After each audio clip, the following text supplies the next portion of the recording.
The man behind 35-plus media brands across 11 countries, 1 billion annual video views, and more than 14 million social followers. Richard Fitzgerald. Modern media choice of Middle East and North Africa. The CEO and founder of Augustus Media. An award-winning modern media company. Making waves across the UAE and Saudi and the whole region. We get our news from Lovin Dubai. I think when you guys post something, we're like, okay, it's happening. Okay, Lovin is loving your life, and Smashi is driven dreamers doers. I would say that Augustus Media is my Everest. Richard's journey is a testament to resilience, innovation, and the power of seizing opportunities. Vlogs, maybe, that I follow. Lovin Saudi. I'm Davey Gibba, and I'm Lovin Dubai. Podcasting, creator economy, it's total disruption. I mean, everyone that I know, if I ask them what is Lovin Dubai here in the city of Dubai, they pretty much know. We have $10 million in revenue last year. We'll do 12 million this year.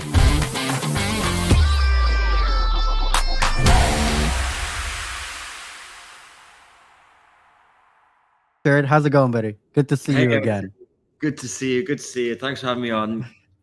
Yo, happy to have you. I've got a bunch of questions for you, and I'm sure our viewers will have their own questions. So I'd like to jump into it. You and I have spoken about various topics, personal, professional life, and how it all comes together. And I think this one in particular, we're going to I'd like for us to kind of dig deeper into the journey of the man behind Augustus first, then kind of come into the journey of where we are today.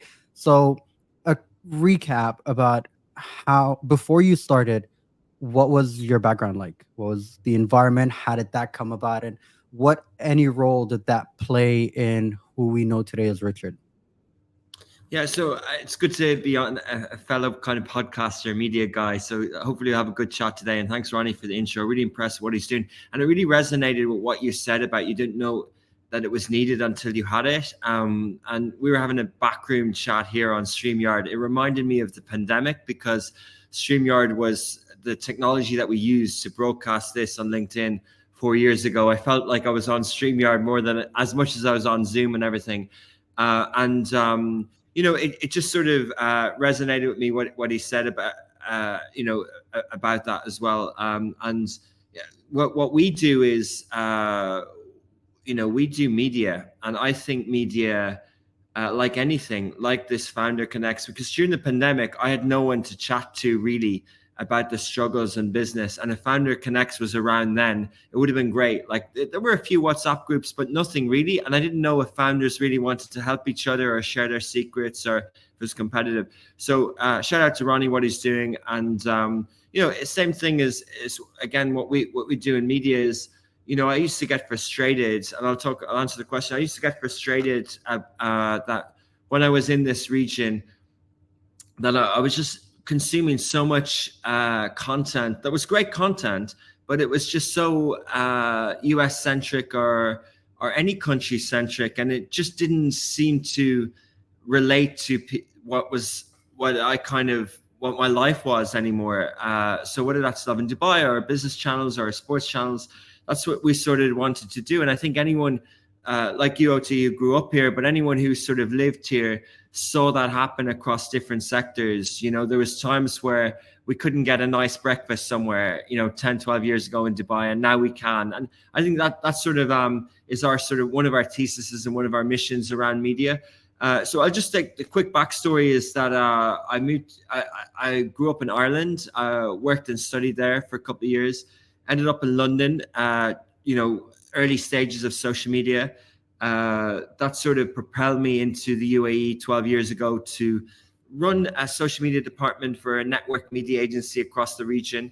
Ronnie will know what I'm talking about in that sort of industry. And I guess I was entrepreneurial. I kind of set up an SBU or a small business unit, and I had a P&L, and I sort of hired people, and I was accountable. So I was an employee, but I was also like an entrepreneur. I used to think of it. And then all of a sudden I sort of, segued out of that. Like it was a kind of a soft, hard landing into the entrepreneurship world. Everyone's got their own way of how they sort of set up a business, especially with Founder Connects. and mine was I pitched to be an MD of one of our small ad tech suppliers or technology suppliers, and then got some equity, did that for a year. But in the meantime, I also opened Augustus Media, signed a 10-year area developer agreement for the Lovin brand, which was in one city at the time. A friend of mine had started it, and then just kind of went from there. Then segued out of the sort of smaller salary that I was on with the startup into this. And they were the kind of rough early years, 2015, 2017. Then Sure. kind of turned profit, and then bought out of the bigger group, and then sort of rolled out what was the plan of expanding across the region as well. Okay, cool. So we're gonna get into all these little nitty-gritty details. So you're saying when you first moved out here, you ran a social digital department, right? And in that department, the skills you've at the time, did you know you wanted to be an entrepreneur? You wanted to build something? Were you looking, or was it that experience that kind of gave you the idea, like maybe I want to do this? Yeah, I think I just was ambitious. Like I didn't really mind if at the time when I was in WPP, you know, I sort of wondered what it would look like climbing the ranks there and doing, could I be a leader within a multinational? And I think all these things are sort of a little bit interflowing. Like I still see myself as an employee. You can have responsibility in a big organization. There are obviously pros and cons. There's obviously differences, but it was a bit blurred for me. And the only reason I ever left any company is because I didn't feel like they were matching my ambition at the time. I used to have restless nights way back from when I was 22, 23, some entrepreneurship ideas. As I was, even when I was in Dubai, I was approaching my late 20s, early 30s. I would meet some other people who I admired in the social media space, like account directors or heads of social media and other agencies, and say, hey, what do you think? Do you think we could do this together? Do you think there's room in the market for a social media agency? So I'd often think about those things, and right. I don't know, it never sort of fell into place. But yeah, I was a little bit restless. But also, I don't know if I wouldn't have minded working within a company that inspired me either. If the company continued to inspire me, I think I would have still been in a company that can inspire one. Yeah. Sure. And was that around the time you started your blog? So the Burrito blog.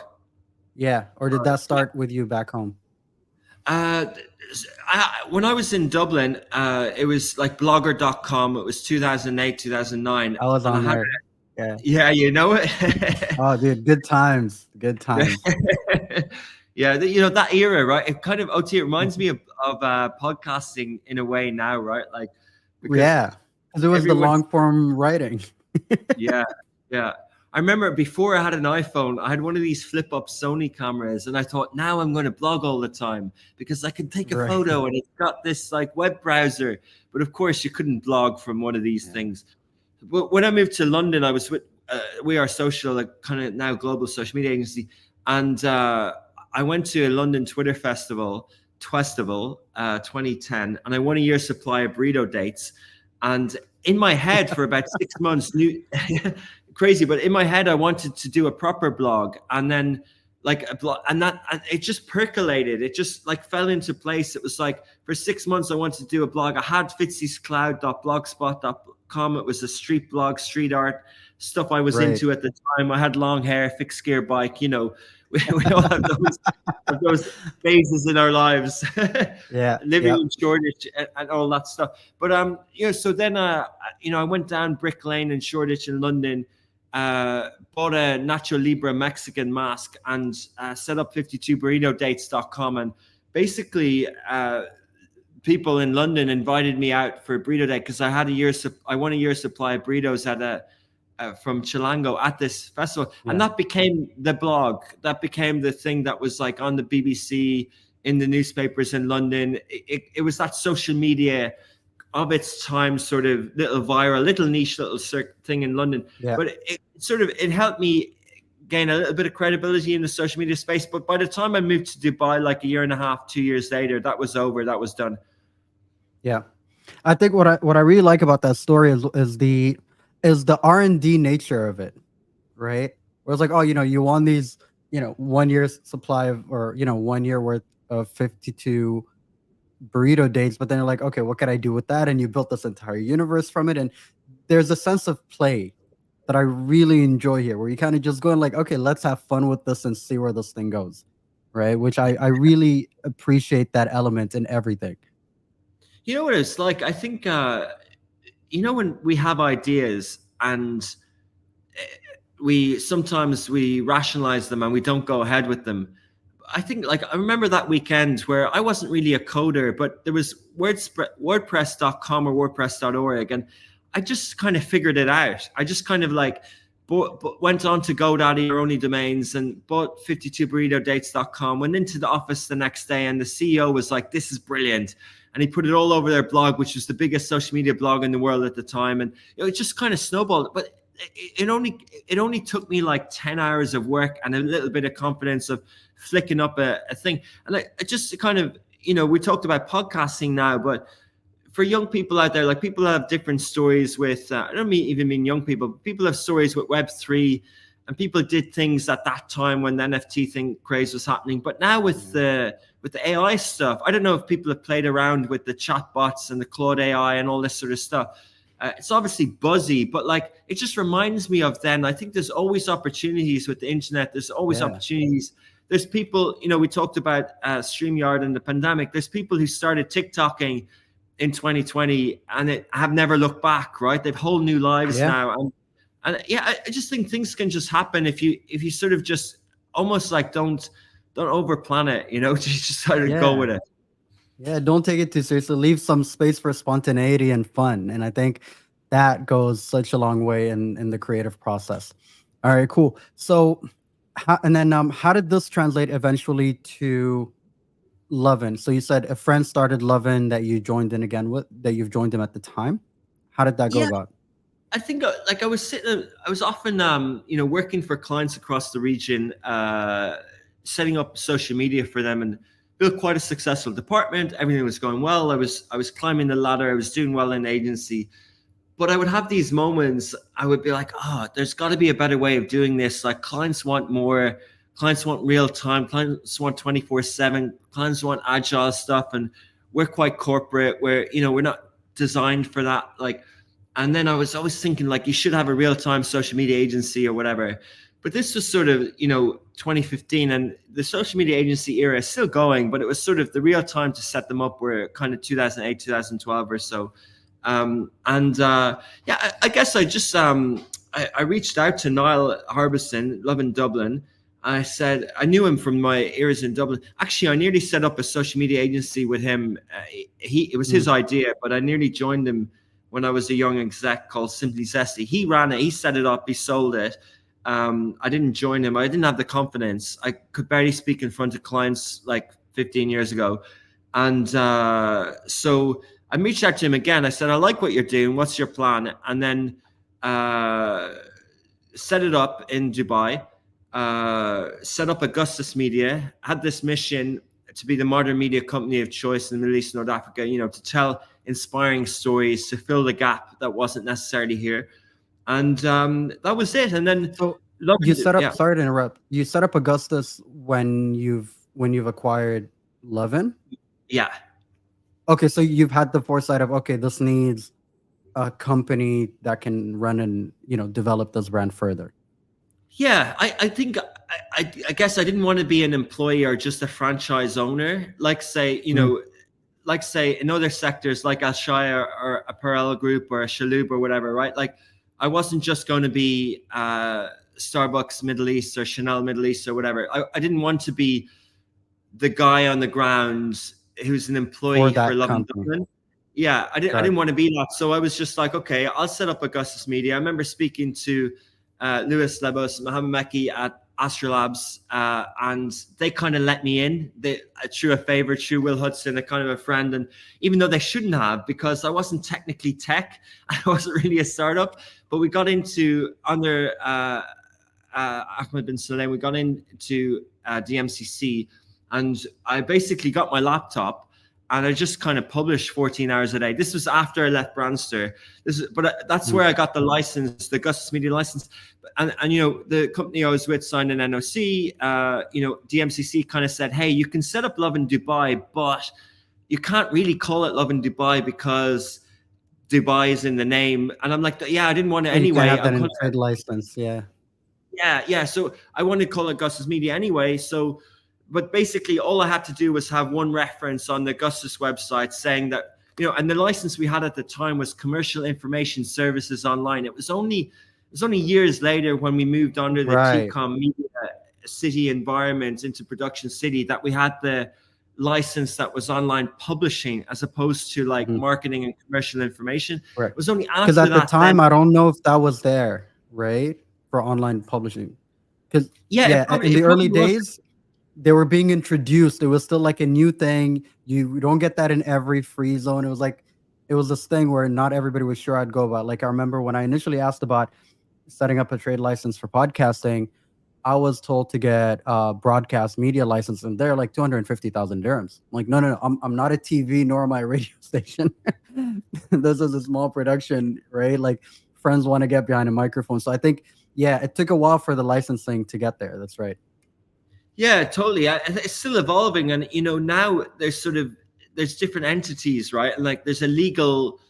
Basically, we're all publishers, and we're all like, you know, we're all under this license in a way, indirectly. Like we're all liable in the same way when we have a presence online. But obviously, to operate commercially, there's different ways, but yeah, you know, DMCC and Astrolabs, and especially for people in this audience, you know, I found it incredible, and I still do, and I'm still part of the alumni. You know, we sat in Astrolab's office in Riyadh for a year or so when we launched over there, or after we launched over there, and you know, that was very much part of the early story of Lovin Dubai. It was quite cool on the ground floor in JLT. There was a sign on the logo, make it happen. That's still the password if anyone's in Astrolabs for internet. It's make it happen lowercase. Sorry guys. No, but you know, it's just, you know, they're again part of that sort of like thing that was missing, that was needed at the time. And it wasn't an incubator, and they didn't ask for equity, and in fact they didn't really help, right? Like it was what they helped with is that they gave you the license for free for the year. So you got that 30 grand for free, and your desks were like 2.5K or 1.5K, 2.5K, 3.5K. And I remember one month I was feeling quite good about the business, and I upgraded to the private desks at the back. We were sitting beside Fresh and team. And like a month later, I was like, that 3 staff, that's 10 grand rent, right? That I don't have. So I you know, head in hand, Shane went back into the masters, the cheap desks. But you know, just didn't care, because at that level, like no one's really judging you. Like you can't have an ego when you're scraping around, when you're hustling, when you're getting going, you know. So yeah, went to the 1,500 dirham desks, and you know, we used to drive around JLT on my way to the Astrolabs, thinking, how can we get one of those little offices up there? And then you know, 2 years later, when the first revenue came in, we sort of upgraded to the smallest 800 square foot cluster C, little dingy dark office. I love like that. Just tiny little unit, you know, but yeah. That's honestly, though, we always look back at these moments with fondness, which I appreciate. They're great. They're part of the journey, and they're part of the, you know, some of the small challenges that we kind of deal with. So as you were going through that, I think with those kind of challenges, what is something that has kept you going on? Keeping in mind the reasons why I kind of would love to dig in a little deeper into some of these moments throughout your journeys, because I'm taking into account different people are at different stages of their journeys, and we all face all kinds of different challenges. Thankfully, you know, Astrolabs was able to help with that. But what were the foundational business challenges that you have faced? How did you guys, you know, push for revenue at the time? You know, how did you manage the team before we get into growth and scaling? Like we could afford a 1,500 dirham table per head. We're sitting here, we got to make this thing work. What were some of the challenges, and how did you guys deal with these difficult moments? You know, anything that you can share with us? I think the bigger thing is, isn't simple. Like I'm motivated. I want to build something meaningful. I care about what I do. I have people that I look up to. What's the inner drive? What are the things that, is it about vanity? Is it ego? Is it sort of pursuit of wealth? Is it things like that? But fundamentally, the mission's there. And, I do think that this region can have better stories told. I do think we can have modern media companies out of the region that compare globally, that never really emerged from here globally before. And this sort of inspires me. Going down to the sort of nuts and bolts of it and granularly of how we got there in the early days. Yeah, like there were all sorts of problems. There were cash flow problems. There were legal problems. There were people problems. All sorts of problems. There still are. Like everyone. The product market fit. I think the thing about Lovin Dubai is that it's like a restaurant or it's like a podcast. It just worked. The ingredients worked. The brand, the timing, the city, the canvas, that sort of stories, the community aspect of it. The fact that 7 Days tabloid was shutting down and we bought their assets. The fact that social media and that Instagram is the most tagged city in the world. I'm Lovin Dubai, and we had the hashtag Lovin Dubai that everyone kept tagging, the My Dubai hashtag. Like it was just that sort of timing. Like yes, there were incidents. There still are where people get triggered, and there's screenshots in WhatsApp groups, and there's phone calls, and there's all sorts of stuff. But I think part of that is a region understanding how media fits within its journey as well. And but from the community aspect, I can't tell you, OT, like I still am astounded with how the platform has grown and how much people share with us. Every mornings, whenever I feel like it, I jump into the DMs on Instagram, and it's just flooded. It's absolutely flooded with all sorts of stories. It's like that letters to the editor stuff. Like it's just flooded with stuff, like from scams to feel good to charity to I'm doing this. Like it's unbelievable. And I think the best analogy I kind of understood, especially with Lovin Dubai, and it's different now in Lovin Cairo, and it's different in Lovin Saudi. They have their own roles, and even Lovin Khartoum, which I know you're a fan of as well. But and that's amazing for what it is. It's run by Sudanese girl in Bahrain for us, but it's amazing. I love platforms like that as well. But in Dubai in particular, in a city that had many nationalities, what tends to happen over the years is that the nationalities stuck together, and there was no common place for people to chat about the same thing. You would chat within your Irish group or your Indian group or your Filipino group or your Egyptian group or your Lebanese group. You would never really chat about the same thing at the same time, even Emiratis, right? And I think what the Lovin Dubai platform did, it was very visual, very little English, lots of emojis in the early years. And it just allowed people to talk about the same thing at the same time. And also our protagonists, the people that we heroed, weren't international people. It was all local people. I remember some of the comments about influencers that we profiled at the start. We'd write about them maybe 100 times in a year, and they would say, "Stop making stupid people famous." And we're like, "No, but like these people live here. They're obviously prominent, and they're not stupid." And even the language we used, we never explained ourselves. We never explained MOE. We never, we never, spoke down at people. Like we just ran with it. And I think that sort of disruption to language, the disruption to sort of editorial guidelines and all that sort of stuff sort of made it work. I love that. And how do you guys deal with the backlash? Because I think with all businesses, there's always some kind of backlash here or there, right? I'm sure you guys, to be honest, look, my favorite, possibly Lovin Dubai out of all the other ones, you hold it down, right? I love how you guys hold it down and how you navigate that. So how do you guys deal with the criticism, the negative feedback, the trolling, the attacks? What criticism? What are you talking about? What are you what talking about? criticism? We're great. What trolls? Internet trolls? Hate comments, Right? negativity. Yeah, I've seen them. Yeah, no, like not easily, and still not easy. Like Casey's my sister. She's more introverted than me. She's journalist, brilliant host of the Lovin Dubai show, and all the young journalists who work with us over the years. And there's 120-ish people in the company now. Like 50 or so are journalist graduates. All these people, it never stops, OT, and the internet like is an unforgiving place. Like It's not at all. Like, you think you have thick skin, then you get on the internet. it's brutal. And I kind of obviously love this this period of history that we were in social media, and I often sort of read some books on this stuff, and people have been what's the word, like YouTubers have been knocked off YouTube, or people have given up Instagramming or TikTok because it's tough out there, and it's not nice. And I think it's a reflection of many things. Not to say that we don't make mistakes, and I like the media guidelines in the region. I like the direction of society with regards to the internet and the media, and I think that the way that we understand that with regards to Islam, with regards to respecting others, with regards to the leadership, I think we do a really good job at that. But then there's times where,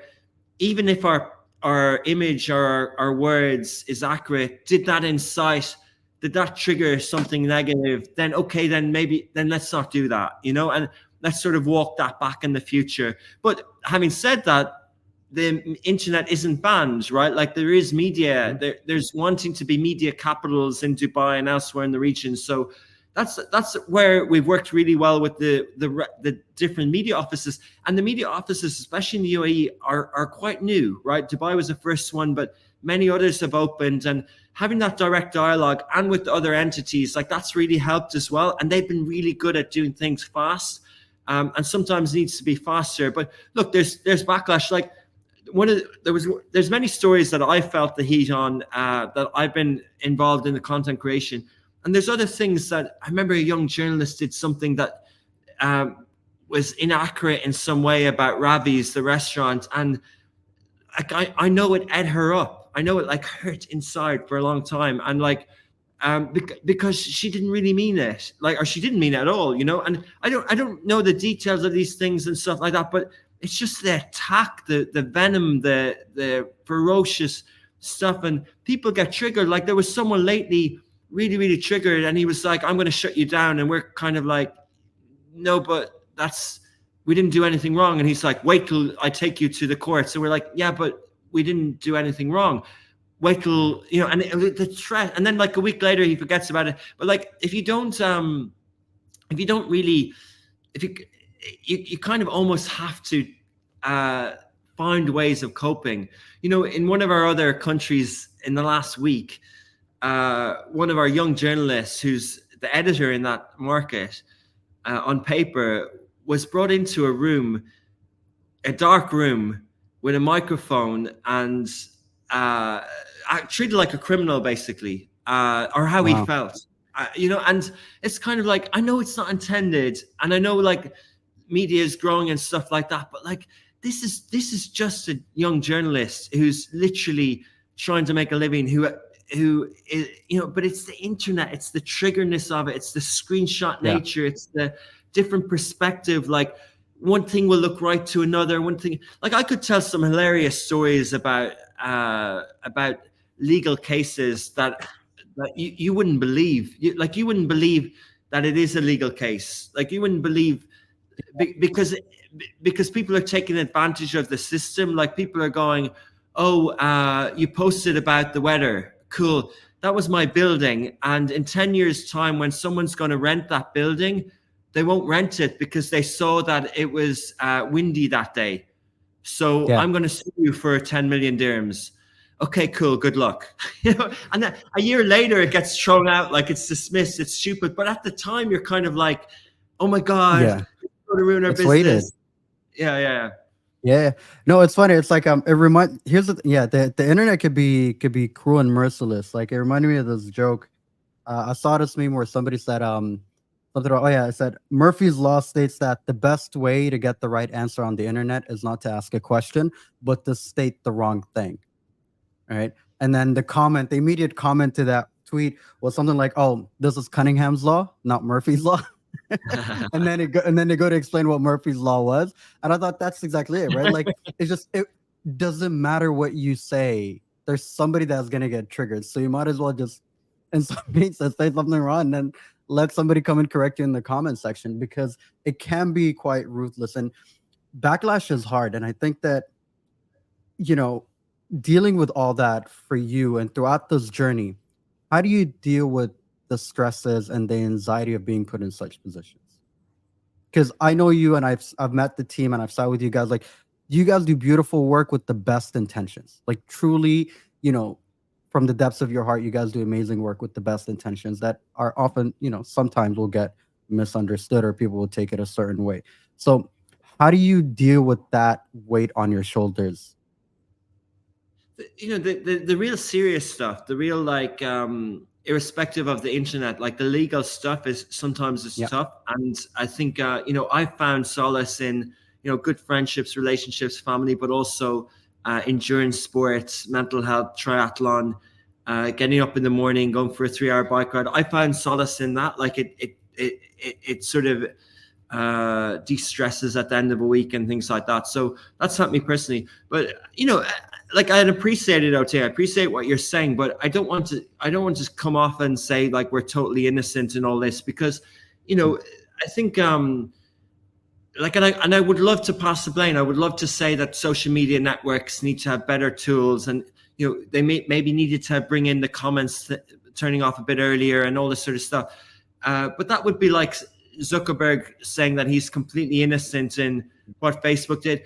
No, he had a growth hacking person. He chased numbers. Now, we didn't necessarily, we never incentivized page views like Gawker and these American ones. We never did. We never paid people based on audience growth. In fact, we still don't have audience growth team.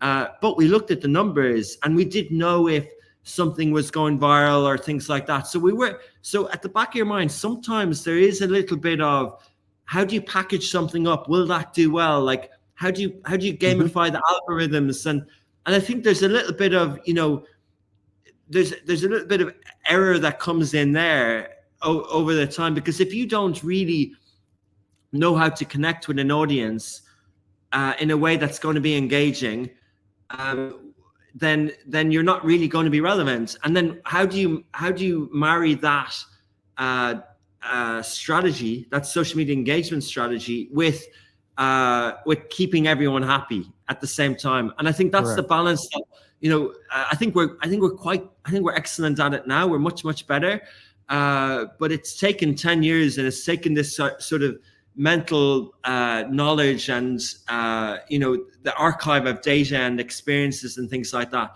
But what I love about the internet is, you can still never predict the thing. Like even with everything that you've seen before, it's still going to surprise you what shows up, what happens every day. Yeah, no, I totally agree.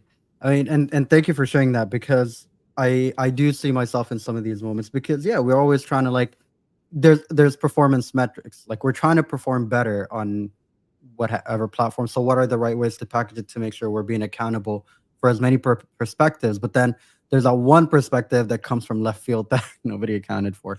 And these things happen, and we get better at it over time. Okay, cool. So now that we kind of spoke somehow about like the genesis and the beginnings of Lovin and Augustus, let's get it. How'd you guys get it scale? Because, eventually you moved into the beautiful facility you have now in Production City, and you guys have done well. So how did you go about scaling and growing that?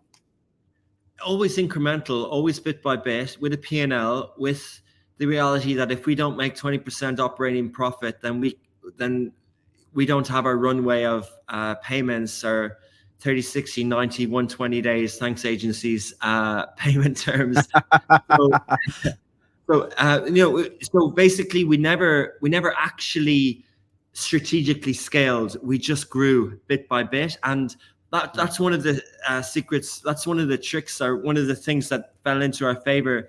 Other media companies in the US, like BuzzFeed, got huge valuations in billions of dollars, and then tried to retrofit it, and it didn't work. And we never did.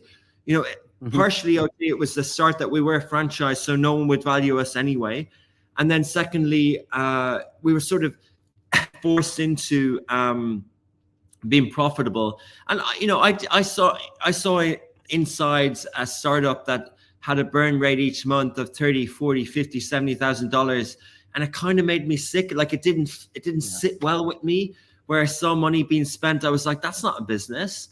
And so I didn't want to do that. I didn't want to have a burn rate. I wanted to make money, and make money for the sake of doing business ethically and well, and make conscious decisions with resource allocation, either capital or people. And that's how we ran it. And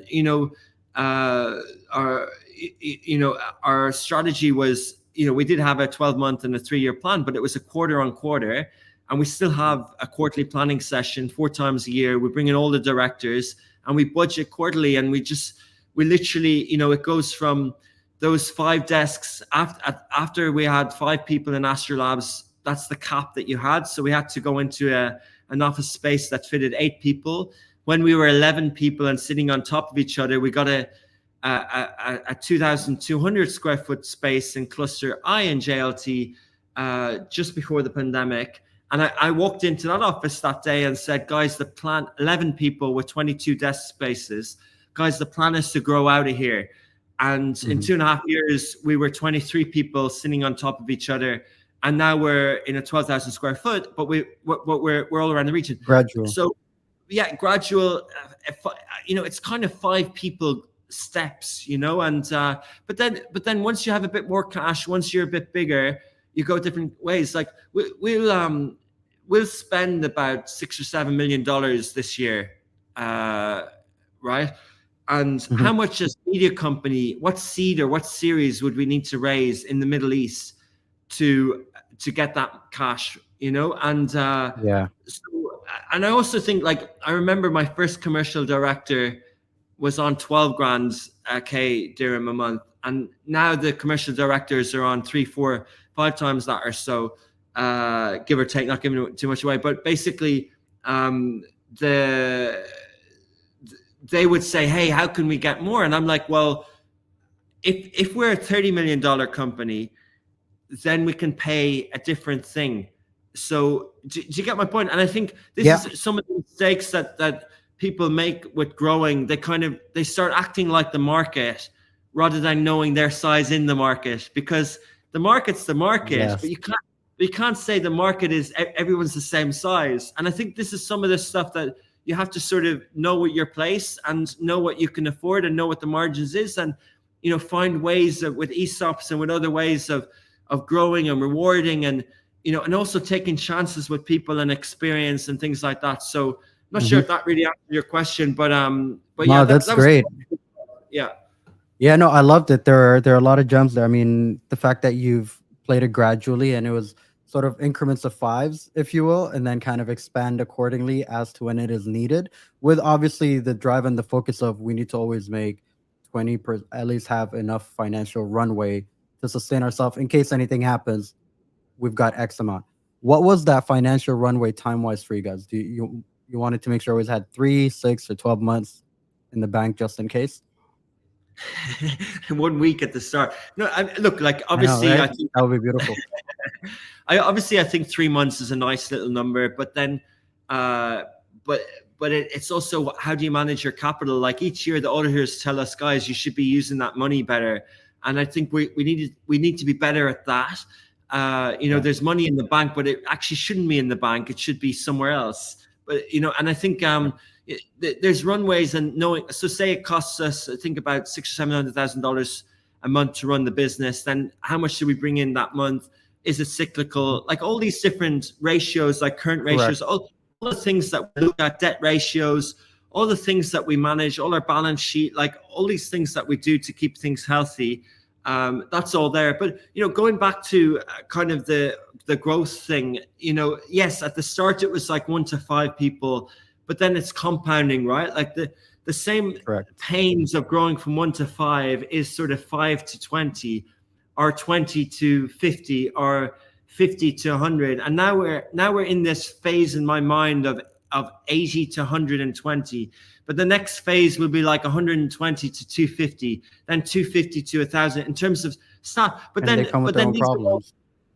And these are all relative, and this is all to do with, is it going to be staff? Is it offices? Is it countries? Is it AI? Is it revenue? And is a machine? Yeah. Got it. Yeah, no, I love that because these are, because these decisions, like I think every founder and everybody in any business has to always, it's what keeps you up at night, right? Like how am I using my money wisely? Am I managing my burn rate correctly? Am I making sure my costs remain low? And even though I got an investment or I have some funding or an injection that comes in, how do we still make sure we're growing correctly? And our focus is on maintaining that cost as we develop, because we've seen it. I mean, I've seen it as well with my personal experience where you do get excited. You're like, I want that 3,000 dirham table in the back office. And then you're like, okay, that wasn't the smartest. You got to move back to that 1,500 one, as what happened with you, right? We expand, and then you have to there's a sense of fluidity to be able to allow yourself to grow as long as you're doing things correctly. And managing the burn rate is a constant challenge. I've heard this from many friends where, different business owners and founders, where it's like, how do you get the costs down to be able to grow yourself better? And there's a snowball moment as well, where as soon as you hit 15 to 30, there's this weird middle ground where like, maybe I do need to bring somebody for HR now, right? Like you're going to this new size as a business. And I think there's a whole mindset shift that has to happen at that time. And then, as you said, once you get to 100 and then all the way up to 250. So each moment comes with its own challenges and growths. And I think that's part of the journey that keeps it fun. In your case, what were you hoping to take Augustus? Where are we hoping to see this go eventually? Yeah, I think that's a good question in relation to growth, because when you're talking about, do you get that desk? Are the wrong things motivating you to get the fancy thing or whatever? Not that it was even fancy, but like, should you spend any money at all? Do you get any debt at all? Should you invest? Like, should you raise funds and all this sort of things? And I think it does stem back to that question: where are you going? And I want to do this for 20, 30, 40, 50 years. I want Augustus Media to be the leading modern media company in the Middle East and North Africa. I wanted to list it probably on the Tadawul. I wanted to be the main, I wanted to be part, like a Disney of the 21st century in an emerging market. And all milestones to get there. I want us to get to $100 million revenue, because I think there's only a handful of media companies in the region currently there. But the beautiful thing is, the timeline doesn't matter. And why? Because I'm totally in control. I never committed to anything to anyone. I have the trust of the board. I have my energy, I have my health, alhamdulillah, and I'm growing the business in the right direction. And some people who raise money for a streaming service might be too early. Why? Because people in Egypt won't pay for streaming, or the internet connection in Iraq is still floating between 3G and 4G or whatever. So, there's different externalities that you're just not ready for. And so I'm playing a long game and a short game as well, in terms of where we want to grow and where we want to see this. And the beauty is, like, the business plan now on streaming might get disrupted by AI or our Instagram or TikTok or whatever. So, that's where we want to take it. We want to take it to something bigger, meaningful, and mainly OT, because I believe that the mission is to tell inspiring stories from the region. And I think with Lovin, we've got a beautiful platform. I listen to the Lovin podcasts. Obviously people know Instagram and stuff, but I listen to the Lovin Kuwait show every week, or the Lovin Muscat show, or the Lovin Baghdad show, some in Arabic, some in English. And I'm kind of like, there's value in this. there's stories here, there's people here, there's stuff that hasn't been told, you know, and I just get inspired by it. And I just think that with that mission, with that objective, whether it's on Smashi Business or Smashi Gaming, I just think that we're going to tell these stories in a really inspiring way in the future, and brands and people and things are going to come along with us. And you know, I just finished one of the Simon Sinek books, and every reference he gave was American. And you know what I Googled? I Googled not the GDP. I know America is a big economy. I get it. But I Googled the population percentage of America in the world, and it's like something like 4%. And I was just kind of like, you know, I'm just fed up of this Western culture stuff. I'm just fed up of it. I just don't care anymore, you know? And like, so that inspires me, you know, and you know, we have this, you know, these videos on Instagram now, the third world ones, or the future HQ, or we call them on Smashi Business, we call them dreamers.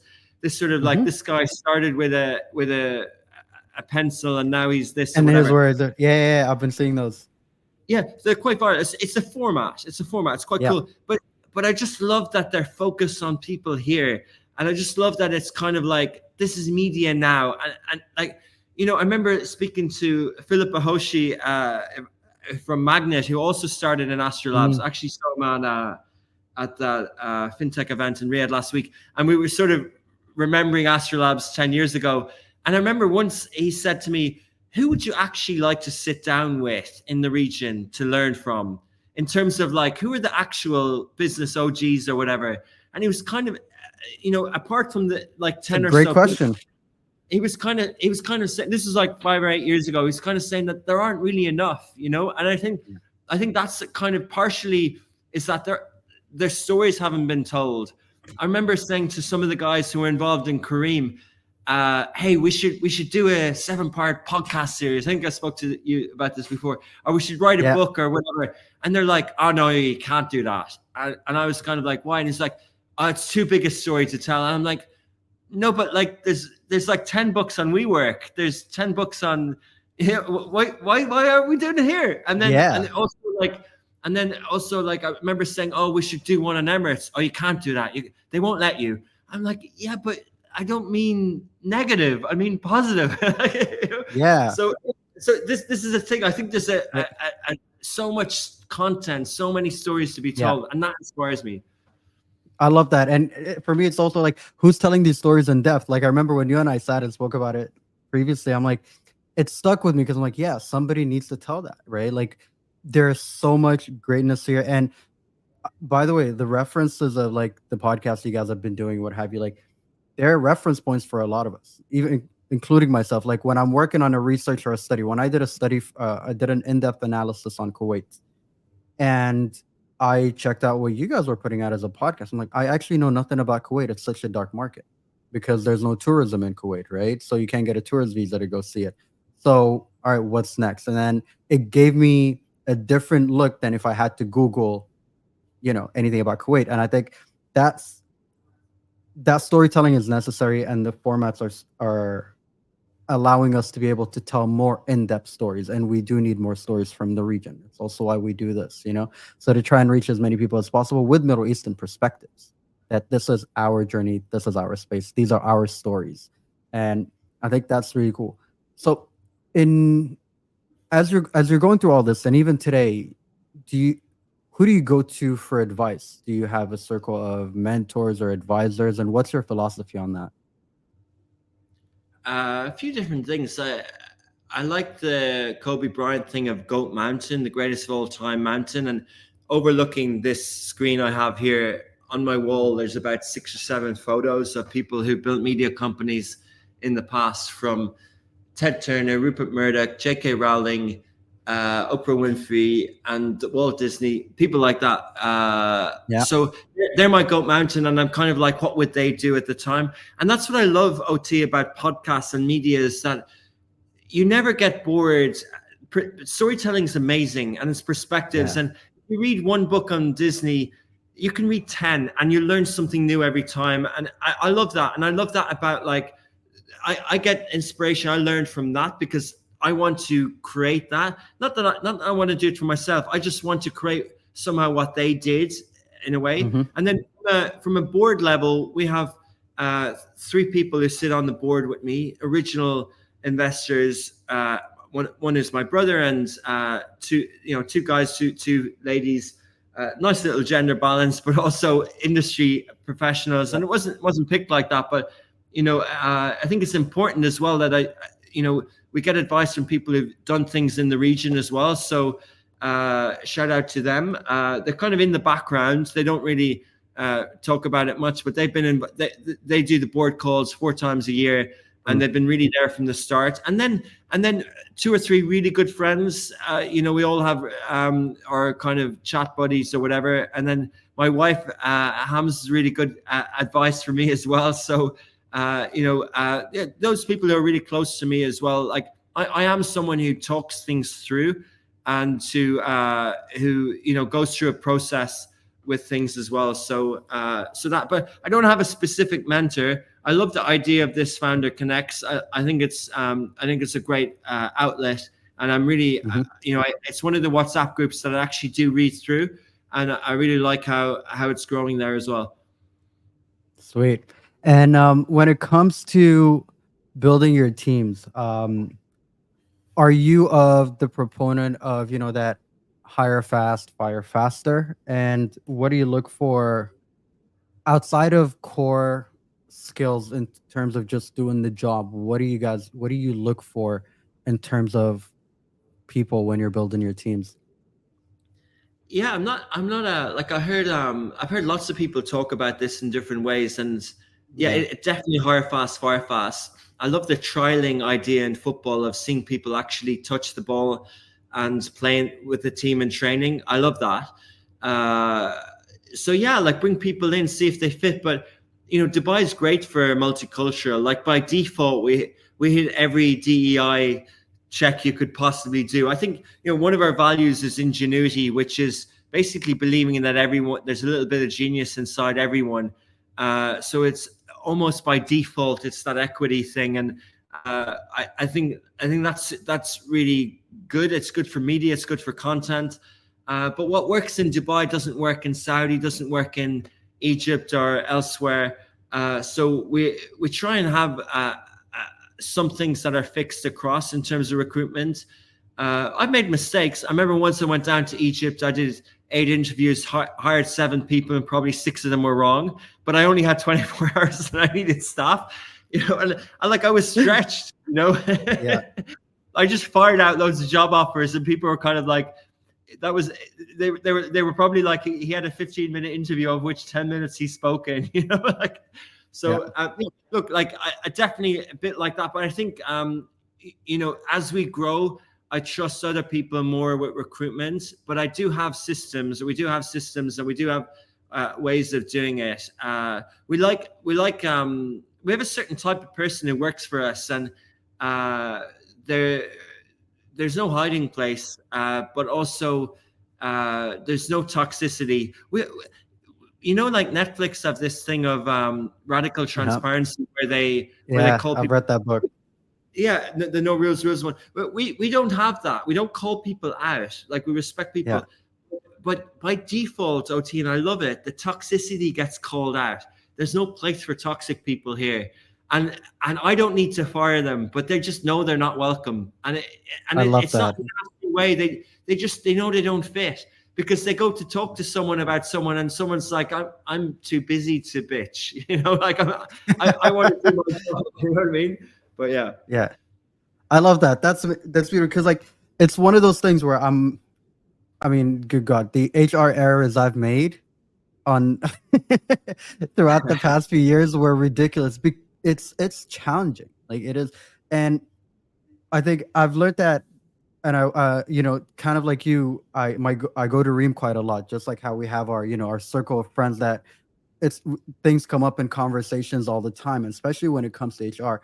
And this idea of how do we learn the A type, and how do we learn the right A type that would nurture this culture, right? Like, how do you identify that? Because the soft skills can be identified, as you said, let the player touch the ball. Let's see you on the field during tryouts playing with the rest of the team.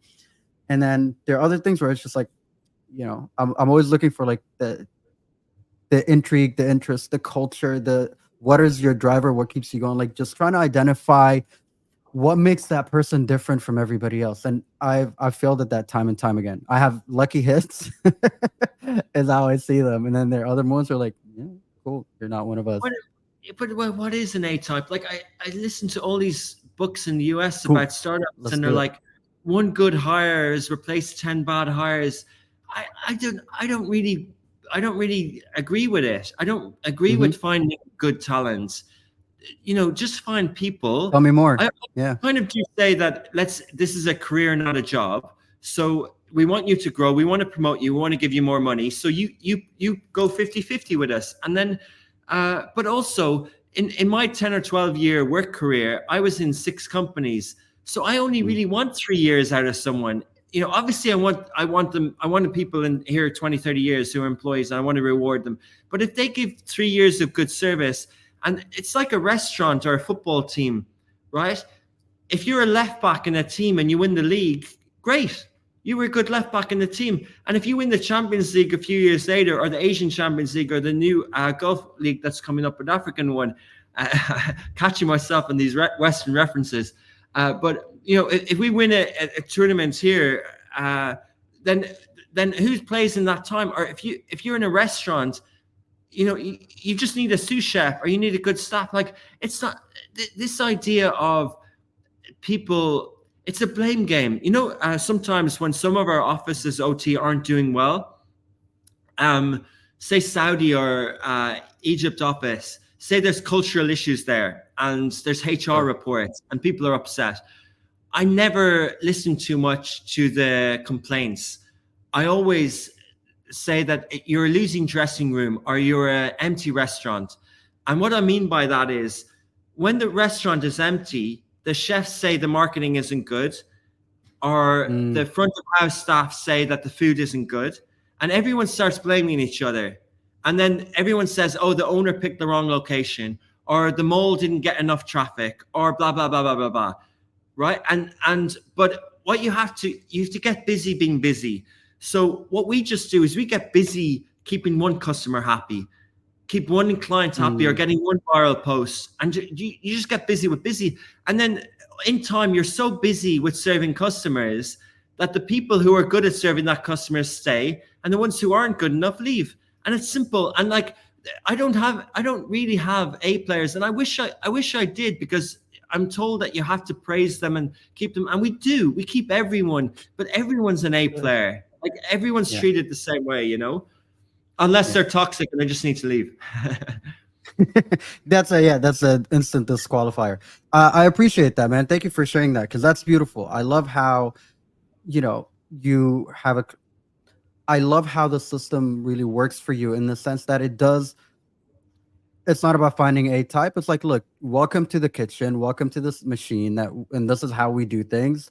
And that's your station. So you perform, cool. You don't, it's okay too. If we win, we made you look good. If we don't, that's a discussion for another time. And then, as long as there's no toxicity, that's the main disqualifier. You're welcome to stay and perform with us. The problem with analogies is sometimes they break down. I just saw a flaw with that one.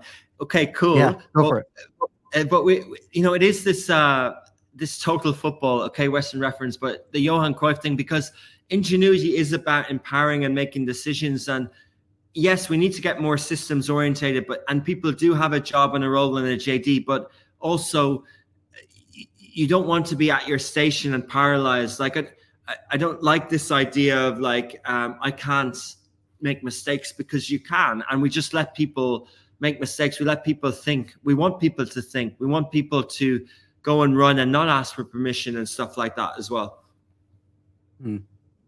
So, okay. Can you elaborate on the not ask for permission bit? So I think people have autonomy, a sense of their own sense of accountability. Yeah, I think if you share a direction, if you share a vision, you sort of want people to just go and run with it. Within a structure, within a way of like, yeah, if you do that, you are going to get promoted. You are going to get from an executive to manager and director. There is a structure. It's not a free for all. Like, you do have a role, but we want you to think laterally. We're in the creative industry. We want you to problem solve. We want you to be empowered. We want you to do other projects. We want you to think for yourself, because there's nothing worse than not being able to think. There's nothing worse than not being able to feel that you can have an input, you can have your personal touch on things, and to be afraid. Like, I remember once I was under a boss who corrected everything I did, and I felt paralyzed. Felt like I couldn't open my mouth, or I wouldn't want to send an email, because no matter what, there was going to be one little letter wrong with that email, and like, it stopped me from being proactive, and it just made me afraid, and it made me not want to go to work. And that's the number one thing, OT. Like, you know, if our culture, our industry, going back to the hate speech and online stuff, that's kind of some stuff that I can't control, right? The incidents I described of some of our staff going through a tough environment. But what I can control, our influence, is what's in our four walls.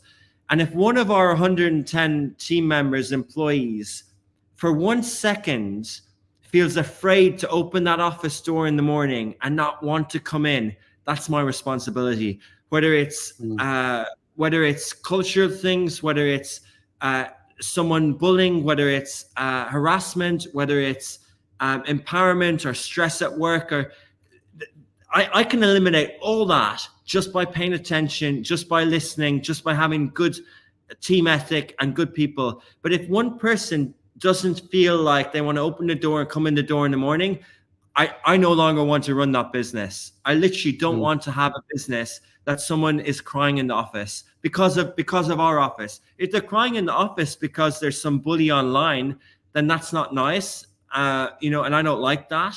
But I can't control that. I can't control the hate there, you know. I appreciate that. And I enjoy how caring you guys are about each other as a team in that sense. What is the eventual legacy you want to leave behind with us? I don't believe in legacy. I don't like. I think we're crossing over 8 billion in the world. Why would I think I'm more important than someone else? I'm not obsessed with legacy at all. I just want to. I'm just driven. Like, I'm grateful to be a human. I'm grateful to breathe. I'm grateful to be given senses and things like that. And I want to sort of live every moment. And one of our DNAs is ambition and drive and self-actualization and hierarchy needs or whatever, blah blah blah. So I'm just kind of on that little roller coaster, whether it's team or person or family or whatever, and that might change. Like, goals might change, but no, I don't really care about legacy and stuff like that. And I'm doing these podcasts and I'm doing this person branding stuff because I want to shout about our story, because I want to be a media company. There was no media company here that really was pan-Arab, right? Like, there's some, but they never were really welcome in other countries and blah, blah, blah. And the Ottoman Empire banned the printing press. The first printing press in Riyadh was in 1953.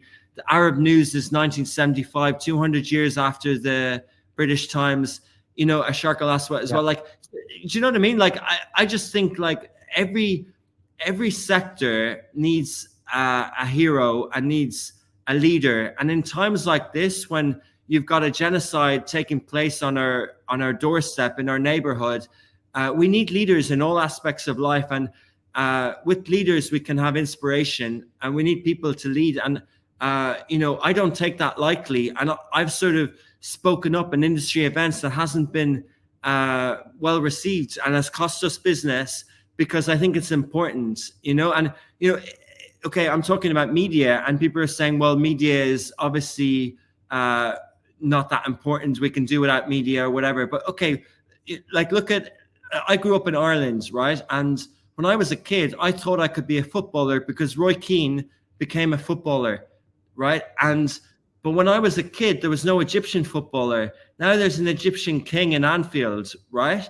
And think of what that does to a 6-year-old on the streets of wherever in Egypt. Do you know what I mean? Like, if you think about it, and like, game changer. it's amazing. And, like obviously His Highness here does it really well with what he's done, but also with the space thing, with the female celebrations. And I just welcome all that. And it goes back to what we were saying, OT, about heroes and stories from our region. But I think you can really inspire and we can really follow. Like, why are the 7 photos on my wall here? Why is there none from the region? Yep. That's not my aspiration to be there. I don't really want that. But if it helps create another, say we have 110 jobs created, right? If we can create 2,000 jobs out of this, if that can create another ecosystem that creates another 2,000 jobs, then isn't that a good thing? There you go.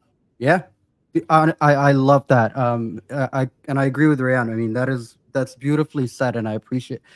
I love that. I love you saying that because it reminded me as well of the story of and I've witnessed this personally firsthand. One of my friends, who's I hope she's cool with us talking about this. She's an Emirati parkour athlete, and she competed at the government games, and it didn't hit me that's the magnitude of that moment until I saw her father carrying her daughter on his shoulders with this big sign cheering for her mom at the government games.